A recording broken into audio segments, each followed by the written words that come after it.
আসসালামু আলাইকুম ওয়া রাহমাতুল্লাহি ওয়া বারাকাতুহু। আমাদের মুসলিম ভাইদের এবং বিভিন্ন ধর্মাবলম্বীদের উদ্দেশ্যে কথাটা, বর্তমান আমাদের বাংলাদেশের একটি ইসলাম নামধারী দল, তারা গত বছরও এবছরও দেখতেছি একেবারে খোলা, একেবারে স্বাভাবিকভাবে তারা হিন্দুদের মূর্তি পূজায় অংশগ্রহণ করতেছে। পূজা মণ্ডপে গিয়ে তারা তাদের সাথে শুভেচ্ছা বিনিময় করতেছে। তাদের মাথায় টুপি, গালের মধ্যে দাড়ি, ইসলামী লেবাস, এটা তারা ইসলামকে কলঙ্কিত করছে। দাড়ি টুপি আলেম ওলামাদেরকে, ইসলাম ধর্মকে কলঙ্কিত করছে। এখন কথা হচ্ছে, মূর্তি পূজায় যাওয়া মানে তাদের ধর্মীয় অনুষ্ঠানে সামিল হওয়া। এতে অন্তর্ভুক্ত হয় পূজায় উপস্থিত থাকা, প্রসাদ গ্রহণ করা, অংশগ্রহণের মতো আচরণ করা। ফুকাহায়ে কেরাম এগুলাতে অংশ নেওয়াটাকে সম্পূর্ণ হারাম বলেছে।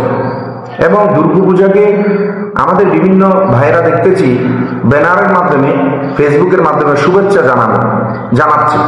যদি শুভেচ্ছা জানানো হয় ধর্মীয় উৎসব উপলক্ষ করে, যেমন পূজা, দুর্গাপূজা, কালী পূজা, তবে এটি জায়েজ নয়, কারণ তা তাদের কুফরি অনুষ্ঠানের প্রতি সমর্পিত ইঙ্গিতে। কিন্তু সামাজিক সম্পর্ক, পারিবারিক সৌহার্দ্য বা সাধারণ কল্যাণ কামনা করা ইসলামে নিষিদ্ধ নয়, বরং প্রতিবেশী ও আত্মীয়তার হক আদায় করা ইসলামের শিক্ষা। যেমন অসুস্থ হলে খোঁজখবর নেওয়া, কোনো বিপদে সমবেদনা জানানো, সাধারণ শুভকামনা করা, এটা জায়েজ। আমি কথাটা একটু পরিষ্কার করে বলি, গত 2019 বা 20 সালে যখন পুরো বিশ্ব করোনার কারণে স্তব্ধ হয়ে গেল, আমাদের বাংলাদেশও যখন হিন্দু মরে যায়, তখন কোন মানবিক কোন সংগঠন এই হিন্দুদেরকে দাহ করার জন্য, মুসলমানদেরকে দাফন করার জন্য, খ্রিস্টানদেরকে গির্জায় নিয়ে যাওয়ার জন্য কেউ ছিল না। শুধুমাত্র আমাদের গৌসিয়া কমিটি বাংলাদেশ এই কাজ করেছেন এবং আঞ্জুমানে খোদ্দামুল মুসলিমিন এই কাজটা করেছে। তখন সেই ইসলামী দল কোথায় গেল, যারা আজকে পূজা মণ্ডপে গিয়ে যারা হিন্দুদেরকে শুভেচ্ছা জানাচ্ছে? তারা তো সেদিন কোনো হিন্দু মারা গেলে হিন্দুদের ওই শ্মশানের মধ্যে নিয়ে যাওয়ার জন্য কোনো লোক খুঁজে পায়নি। দুঃখজনক, অতি বাচ্চাদের বিষয়, যারা বর্তমান পূজা মণ্ডপে যায় এবং পূজারীদের সাথে শুভেচ্ছা বিনিময় করে সেখানে বসে খানাপিনা খাচ্ছে এবং তাদেরকে বিভিন্ন ধরনের উৎসাহ উদ্দীপনা দিচ্ছে। এমনকি সেখানে গিয়ে তারা হিন্দুদের গীতা পাঠ করতেছে, আমাদের কোরআনকে অবমাননা করে কোরআন তেলাওয়াত করতেছে, সেখানে প্রার্থনা করতেছে, মুনাজাত করতেছে, প্রসাদ খাচ্ছে। এরা কখনো মুসলমান হতে পারে না। তাদের ঈমান আছে বলে আমার মনে হয় না। আমি বলবো তাদের ঈমান নাই। সমস্ত ফুকাহায়ে কেরামকে একত্রিত করে আমার কথাটা কতটুকু যুক্তিসঙ্গত? সারসংক্ষেপ বলি, মূর্তি পূজায় অংশগ্রহণ করা, উপস্থিত হওয়া, ধর্মীয় শুভেচ্ছা জানানো সম্পূর্ণরূপে হারাম হারাম হারাম। আল্লাহর গজব নাজিল হবে ওই সমস্ত দলের উপর।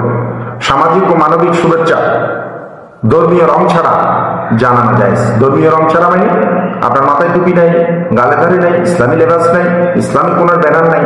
হয়তো কোনো একজন হিন্দু, কোনো একজন সনাতনী ধর্ম কোনো বিপদে পড়ছে, তাকে মানবিক কারণে বিপদ থেকে উদ্ধার করার ইসলাম সমর্থন দিয়েছে, তাকে সাহায্য করার সমর্থন দিয়েছে মানবিক কারণে। কিন্তু তাদের কোনো ধর্মীয় উৎসবে যাওয়া, তাদের ধর্মীয় উৎসবকে সমর্থন করা, এটা বিগত দিনেও আমরা স্লোগানের প্রতিবাদ করেছি। ধর্ম যার যার, উৎসব সবার বলেছেন, নাউজুবিল্লাহ মিন যালিক। ধর্ম যার যার, উৎসব সবার হতে পারে না। উৎসব তার। আল্লাহ কোরআন বলেছেন, তোমাদের ধর্ম তোমাদের জন্য, আমাদের ধর্ম আমাদের জন্য, লাকুম দীনুকুম ওয়ালিয়া দীন। এটা সুস্পষ্ট কথা। সুতরাং এখন আমি যেই কোরআনুল কারীমের দলিল দিয়েছে সূরাতুল ফুরকানের মধ্যে, শিরকি কাজে উপস্থিত সম্পর্কে, শিরকি কাজের মধ্যে উপস্থিত হওয়া সম্পূর্ণরূপে হারাম। ওয়াল্লাযীনা লা ইয়াশহাদুনা যুরা, তারা অর্থাৎ মুমিনরা মিথ্যা বাতিল কর্মে উপস্থিত হতে পারে না। তাফসীরে ইবনে কাসীর এই সম্পর্কে বলেছেন, আয-যুর মাইনি আয়াদুল মুশরিকিন, অর্থাৎ মুশরিকদের উৎসব, মুশরিকদের উৎসবে যাওয়া, মুশরিকদের উৎসবকে শুভেচ্ছা জানানো। যেমন আমাদের বাংলাদেশের একটি ইসলামী দল, রাজনৈতিক দলগুলো করছেন, তারা তো ইসলামের নাম ব্যবহার করছেন না, সেটাও জায়েজ নেই। কিন্তু ইসলামের নাম ব্যবহার করে, ইসলামী আলকেল্লা করে, ইসলামের লেবাস ধারণ করে ইসলামকে কলঙ্কিত করতেছে, প্রশ্নবিদ্ধ করতেছে। তারা দুনিয়ার স্বার্থে, তারা পদবীর লোভে, তারা রাজক্ষমতায় যাওয়ার জন্য তারা ইসলামকে অবমাননা করছে এবং কোরআনুল কারীমের আয়াত পর্যন্ত তাদের মনোগ্রাম, তাদের যে সিম্বল, তাদের যেই লোগো দলের আকিমুদ্দিন, সেটা বাদ দিয়ে দিয়েছে। আল্লাহ শব্দ তারা বাদ দিয়ে দিয়েছে শুধু বিধর্মীদের মঞ্চে করার জন্য। খুদাকে কসম, আপনারা যতই কিছু করেন না কেন, কোনোদিন কোনো হিন্দু আপনাদেরকে ম্যান্ডেট দেবে না। কোনো হিন্দু কোনোদিন আপনি মুসলমান কোনো সম্প্রদায়কে তারা কখনো ভোট দেবে না, এটা নিশ্চিত আমি বলতে পারি।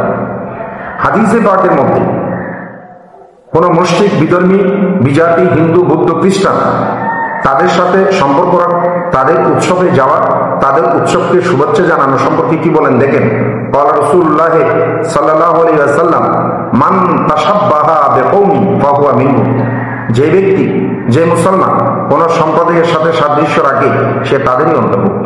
তাহলে আজকে যারা পূজা মণ্ডপে যাচ্ছে, পূজা মণ্ডপে গিয়ে তারা শুভেচ্ছা জানাচ্ছে, তাদের সাথে মুসাফাহা করতেছে, তাদের সাথে আলিঙ্গন করতেছে, তাদের প্রসাদগুলো তারা গ্রহণ করছে, তাহলে তারা এখন আর মুসলমান রইল না, তারাই হিন্দু হয়ে গেল, তারাই সনাতনী ধর্ম হয়ে গেল, তারাই বিধর্মী হয়ে গেল। এটা হচ্ছে হাদিসে পাক। আল্লাহ রাসূল সরওয়ারে কায়নাত সাল্লাল্লাহু আলাইহি ওয়াসাল্লাম ইরশাদ করেছেন। এই হাদিসটা আমরা সকলে জানি, সহিহ শুদ্ধ হাদিস। পরবর্তী আরেকটি হাদিস আমি উপস্থাপন করছি। আন সাওবান রাদিয়াল্লাহু তাআলা আনহু, হযরতে সাওবান রাদিয়াল্লাহু তাআলা আল্লাহ রাসূলের সাহাবী, قال, তিনি বলেন, قال রাসূলুল্লাহ সাল্লাল্লাহু আলাইহি ওয়াসাল্লাম, আল্লাহ রাসূল ইরশাদ করেছেন, লা তাকুমুস সাআহ, কিয়ামত কায়েম হবে না। লা তাকুমুস সাআহ, কিয়ামত কায়েম হবে না। হাত্তা তালহিকা কাবাইলুন মিন উম্মতি বিল মুশরিকিন, যতক্ষণ না আমার উম্মতের একটি অংশ, একটি সম্প্রদায় মুশরিকদের সাথে মিলে যাবে না। আল্লাহ রাসূলের ভবিষ্যৎবাণী ছিল, এই বর্তমান ইসলামী দল তারা মুশরিকদের সাথে মিলে গিয়েছে। ওয়া হাত্তা, এমনকি তাহুদা কাবাইলুন মিন উম্মতি আল আওসান, আমার যারা মুসলমানদের মধ্যে, আমার উম্মতের মধ্যে এক একটি অংশ তারা মূর্তি পূজায় যাবে।